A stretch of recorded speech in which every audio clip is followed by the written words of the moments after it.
બ્રહ્માજીએ મહર્ષિ વ્યાસને કહ્યું, હે દેવયન, હવે હું તમને વામનના જન્મની કથા કહું છું. પૂર્વ મેં મારા માનસપુત્ર કશ્યપને સૃષ્ટિ ઉત્પત્ત કરવાની આજ્ઞા કરી.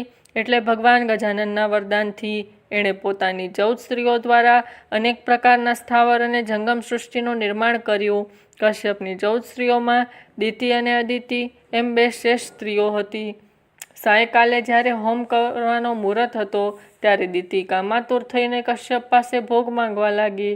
એટલે સર્વજ્ઞ કશ્યપે કહ્યું, આ સમયે સંભોગ થશે તો સંતતિ સારી થશે નહીં. પરંતુ કામીવળ દિતિએ સાંભળ્યું નહીં અને સંભોગની વારંવાર માંગણી કરી. એટલે નિરુપાયે કશ્યપે એની કામેચ્છા સંતૃપ્ત કરી. આના પરિણામે દિતિના 2 પુત્રો થયા. એમનું નામ હિરણાક્ષ અને હરણ્યકશ્યપ રાખવામાં આવ્યા. પિતા મહર્ષિ કશ્યપ પાસેથી ભગવાન શંકરના પંચાક્ષરી મંત્ર પ્રાપ્ત કરીને એમણે ઉગ્ર તપસ્યા કરી. એમની ઉગ્ર તપસ્યાથી પ્રસન્ન થઈ ભગવાન શંકર એમને વરદાન આપવા આવ્યા. એટલે એમણે માંગ્યું, અમારું કોઈનાથી કોઈ પણ પ્રસંગે દિવસ અથવા રાત્રિએ પૃથ્વી પર અથવા સ્વર્ગમાં મરણ ન થાય. તથાસ્તુ કહી ભગવાન શંકર અંતર ધ્યાન થઈ ગયા. વરદાન પામી એ બંને સ્વર્ગ જીતી લીધું અને ઇન્દ્રને ત્યાંથી હાંકી કાઢ્યો. હિરણ્યકશ્યપને પ્રહલાદ નામનો પુત્ર થતો. એ મોટો વિષ્ણુ ભક્ત હતો. આથી હિરણ્યકશ્યપ એના પર ક્રોધિત થતો અને એના નાશ માટે અનેક ઉપાય કરતો. પોતાના ભક્તની રક્ષા કરવા ભગવાન વિષ્ણુએ નરસિંહ રૂપ ધારણ કર્યું અને સાયકારે હિરણ્યકશ્યપને પોતાના ખોળામાં લઈ તીક્ષ્ણ નખ વડે એનું શરીર ચીરી નાખી એનો વધ કર્યો. હિરણ્યાક્ષને પણ ભગવાન વિષ્ણુએ વારા રૂપ ધરીને મારી નાખ્યો. પ્રહલાદને વિરોચન નામે પુત્ર થયો અને એનો પુત્ર બલિ થયો. વિરોચનને ઉગ્ર તપસ્યા કરી ભગવાન સૂર્યદેવ પ્રસન્ન થઈ એને ઉત્તમ મુગટ આપ્યો અને વરદાન આપ્યું, જ્યાં સુધી આ મુગટ તારા મસ્તક પર હશે ત્યાં સુધી તારું મૃત્યુ થશે નહીં. આ વરદાનથી શક્તિથી વિરોચનને ત્રિભુવન જીતી લીધું અને દેવો ચિંતામાં પડ્યા. ભગવાન વિષ્ણુ સર્વોત્તમ સુંદરીનું સ્વરૂપ ધારણ કર્યું અને એને સમોહિત કર્યા. પછી એને અભ્યંગ સ્નાન માટે પ્રેરિત કર્યા અને એણે મુકુટ ઉતારી મસ્તક પર તેલ મર્દન કરાવવા માંડ્યું. જ્યારે વિરોચનના મસ્તક પર મુકુટ નહોતો ત્યારે વિષ્ણુ એના મસ્તકને અત્યંત બળ કરી દબાવ્યું અને વિરોચનના મસ્તકના ટુકડે ટુકડા થઈ ગયા. વિરોચનનો પુત્ર બલિ મહાન ભગવત ભક્ત હતો. એક દિવસ એણે એના ગુરુ શુક્રાચાર્યને બોલાવી એમનું પૂજન કરી એમને કહ્યું, ગુરુવર્ય, ઇન્દ્ર અમારો મિત્ર છે અને સ્વર્ગનું રાજ્ય કરે છે, પરંતુ એના રાજભાગ અમને આપતો નથી. એનું શું કારણ? આ પ્રશ્ન મને ઘણો સતાવે છે. આપ એનું સમાધાન કરો. શુક્રાચાર્ય બોલ્યા, હે રાજન, તારા પૂર્વજોએ સ્વર્ગની પ્રાપ્તિ માટે ઘણા પ્રયત્નો કર્યા પરંતુ તેમાં સફળ થયા નહીં. જે 100 યજ્ઞ કરે છે એને ઇન્દ્રપદની પ્રાપ્તિ થાય છે. એટલે તું 100 યજ્ઞ કર અને સરળ માર્ગથી સ્વર્ગનું રાજ્ય પ્રાપ્ત કર. ગુરુવરે શુક્રાચાર્યના ઉપદેશ પ્રમાણે બલિરાજાએ વશિષ્ઠ, ભૃગુ આદિ ઋષિઓને બોલાવી યજ્ઞનો પ્રારંભ કર્યો.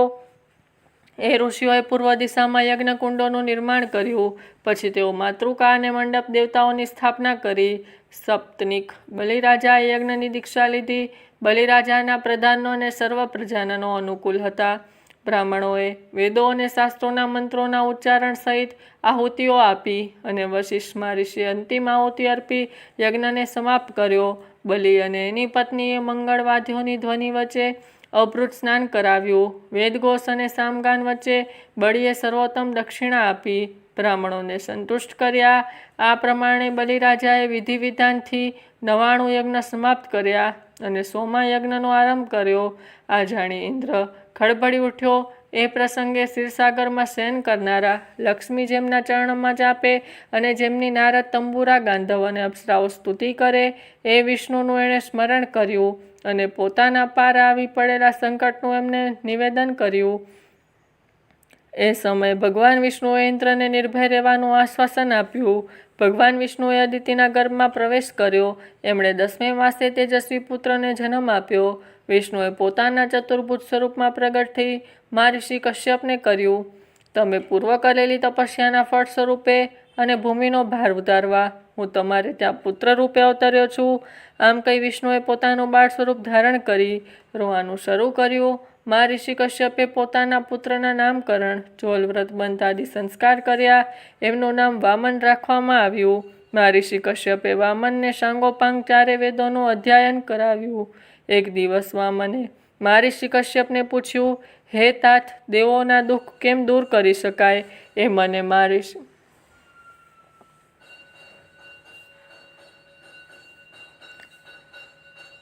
મહર્ષિ કશ્યપે કહ્યું, અનેક પ્રકારની સિદ્ધિ આપનાર ભગવાન ગજાનનના ષડાક્ષર મંત્રનો તને ઉપદેશ કરું છું. એનો જપ જાપીને તું ભગવાન ગજાનનને પ્રસન્ન કરી લે, એટલે તારી સર્વ ઈચ્છાઓ પરિપૂર્ણ થશે. મહર્ષિ કશ્યપે એક શુભ મુહૂર્તમાં વામનને ભગવાન ગજાનનના ષડાક્ષર મંત્રનો ઉપદેશ કર્યો. વામન પિતાની આજ્ઞા લઈને અનુષ્ઠાન માટે નીકળ્યા. તપસ્યા માટે યોગ્ય સ્થળની શોધ કરતા કરતા તેઓ વિદર્ભ દેશમાં આવ્યા. ત્યાં અનેક વૃક્ષો અને લતાઓ ઘેરાયેલી એક સુંદર સરોવરના રમણીય પ્રદેશ એમણે જોયો અને ત્યાં પરમાસનવાળી તપસ્યા માટે બેસી ગયા. વામને 1 વર્ષ સુધી નિરાહાર અને જીતેન્દ્રિય રહી ભગવાન ગજાનનની તપસ્યા કરી. ભગવાન ગજાનન પ્રસન્ન થયા અને વામનને વરદાન આપ્યું.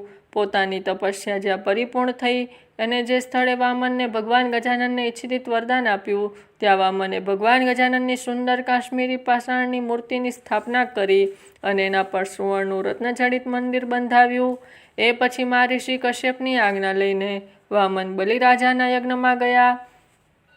કટિસૂત્ર મેખલા, કૃષ્ણાજીન અને દંડકમળનું ધારણ કરનારા એ વામન ઋષિમૂર્તિ જ્યારે યજ્ઞમાં ગઈ ત્યારે તેને જોઈ સર્વને કુતૂહલ થયું. બલિરાજા એમને અર્ધ્ય અર્પી સત્કાર અને પૂજા કરી. પછી એમનું નામ, ગામ અને આગમનનું કારણ પૂછ્યું. ત્યારે વામને કહ્યું, મને મારા માતા પિતાનું સ્મરણ નથી. હું અનાથ છું, એટલે તો જુઓ કે હું કેવો કૃશ થઈ ગયો છું. મારે રહેવા કોઈ સ્થળ નથી, એટલે 3 ડગલા ભૂમિની યાચના માટે તારી પાસે આવ્યો છું. એક નાનકડી પણકુટી બનાવી ત્યાં રહેવાની મારી ઈચ્છા છે.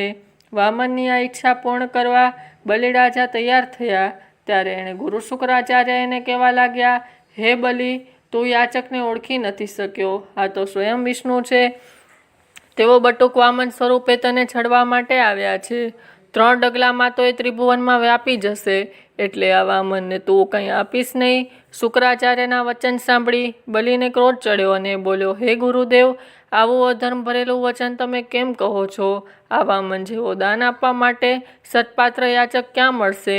એને આપેલું દાન અનંત ફળવાળું થશે, એટલે હું એને ત્રિપાદ ભૂમિ અર્પીશ. એમ કહી બલિએ વામનને સંકલ્પ કરવાનું કહ્યું. બળી જ્યારે સંકલ્પ કરવા તૈયાર થયો ત્યારે શુક્રાચાર્ય બળીના હાથમાંથી જારીના નાચામાં સૂક્ષ્મ રૂપ ધરીને ભરાયા, એટલે એમાંથી જળ બહાર નીકળી શક્યું નહીં. આનું કારણ વામન સમજી ગયા, એટલે એમણે એક દર્ભની સળી નાચામાં ગાલી, એટલે શુક્રાચાર્યનું એક નેત્ર ફૂટી ગયું અને તેઓ જારીના નાચામાંથી બહાર નીકળી ગયા. વામનના હાથમાં સંકલ્પનું જળ પડ્યું, એટલે એમને આનંદ થયો. બલિરાજાએ ત્રિપાદ ભૂમિનો સંકલ્પ પૂર્ણ કર્યો ત્યારે વામને વિરાટ સ્વરૂપ ફેલાવા માંડ્યું. એમણે 2 ડગલામાં પૃથ્વી અને સ્વર્ગ લઈ લીધા અને 3જું ડગલું બલિના મસ્તક પર રાખી એને પાતાળમાં જવાની આજ્ઞા કરી. બલિરાજા પરમ વિષ્ણુ ભક્ત હતા, એટલે એમણે ભગવાન વામનને પ્રાર્થના કરી, હે દેવ, હું આપની આજ્ઞા પ્રમાણે પાતાળમાં જાઉં છું, પરંતુ આપ પણ મારી સાથે જ પાતાળમાં આવો અને ત્યાં નિવાસ કરો. બ્રહ્માજીએ વ્યાસદેવને કહ્યું. વામને સદૈવ બલિરાજા સાથે પાતાળમાં રહેવાનું સ્વીકાર્યું. એમણે અદોસ નામના નગરમાં ભગવાન ગજાનનની જે મૂર્તિની સ્થાપના કરી હતી, એ મૂર્તિનું પૂજન કરનારની સર્વ ઈચ્છાઓ પરિપૂર્ણ થાય છે. જય શ્રી ગણેશ. ઓમ નમઃ શિવાય.